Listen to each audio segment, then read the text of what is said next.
Way back in the 1980s, American Airlines CEO Robert Crandall discovered that 3 out of 4 first-class passengers left the olive in their salads untouched. So he removed it.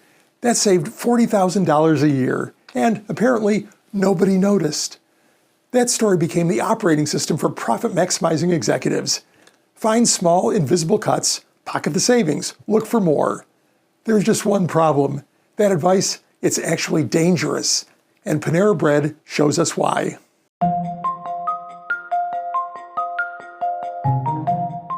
I'm Roger Dooley. Thanks for joining me. Here's what the olive story gets right. A single isolated trivial change can go unnoticed. But here's what it misses, and what I've seen destroy brands. When companies apply that same logic across their entire customer experience, something very different happens. This isn't just about penny pinching gone wrong. There's a behavioral science principle at work here that explains why the same strategy that saves you $40,000 in one place can cost you millions someplace else. Panera used to be the #1 fast casual brand in America. Today, they fall into 3rd place behind Chipotle and Panda Express. Sales dropped 5% last year, and here's something that I find amazing. Their CEO, Paul Carbone, went on the record explaining exactly what went wrong. He called it death by 1,000 paper cuts. What were those cuts? Each one sounds trivial. They switched from pure romaine lettuce to a mix of romaine and iceberg. As Carbone admitted, and I love his honesty here, no one likes iceberg, and no one gets that and says, "Oh my God, that white salad looks so appetizing." They stopped slicing cherry tomatoes in half to save labor cost. Customers had to chase elusive round tomatoes around their bowls. Avocados came unsliced. Salads went from generous toppings to just 5 ingredients, while competitors were offering 8. Then they cut front-of-house labor, so when customers arrived to buy what Carbone himself described as an expensive sandwich of lower quality and a smaller size, there was nobody there to help them. Any one of these changes may be unnoticed by most customers, like the olive, but here's where behavioral science explains what happened next. There's a concept called the reference point.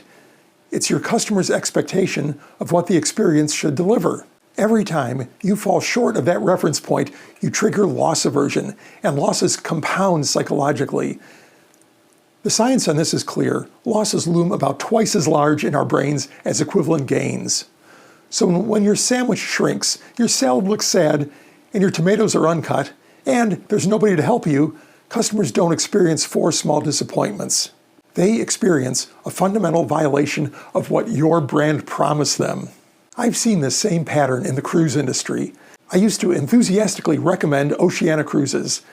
Their brand promise was simple: best cuisine at sea, and my experience on board mostly confirmed it. 3 things I always mentioned when someone asked about their brand. First, their surf and turf sandwich at lunch featured actual lobster. Second, the buffet served grilled-to-order lobster tails every single night. And third, the buffet staff served every dish. Passengers never touched a serving spoon. Then I started seeing posts from recent passengers. The lobster at lunch replaced with shrimp. Nightly lobster tails at the grill, gone.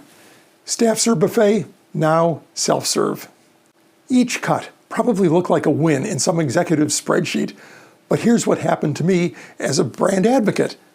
I stopped recommending them. Not because I'm angry, I just can't vouch for an experience I no longer recognize. That's another hidden cost of cumulative cuts. You don't just lose customers, you silence your advocates. So, how do you avoid this trap? 3 principles. First, track cumulative impact, not individual changes.